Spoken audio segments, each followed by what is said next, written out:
डोळ्यात तेल घालून पोरी जपायला पाहिजेत। आज 2 वर्षाची मुलगी धोक्यात आहे, आज 5 वर्षाची मुलगी धोक्यात आहे, आज 12 वर्षाची मुलगी धोक्यात आहे। तुम्हाला भीती नाही वाटत? बाहेरचे धोके इतके वाढतायत। संस्कारांचं कवच घट्ट करा। मी मोठी झाल्यावर माझ्या आईने मला लगेच बजावून सांगितलं होतं, घरात वावरणारे तुझे वडील, तुझे काका, तुझे मामा, तुझे आजोबा सगळे पुरुष आहेत।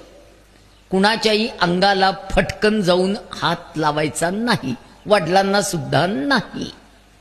माझ्या वयाच्या सगळ्या बायकांनी सांगावं, आपण कधी वडिलांच्या अंगाला हात लावलाय? कधीच नाही। एकदा मला खूप ताप आला होता म्हणून वडिलांनी माझ्या कपाळाला हात लावून बघितला। परमेश्वराने आपल्याला स्पर्श केलाय की काय असं मला वाटलं होतं।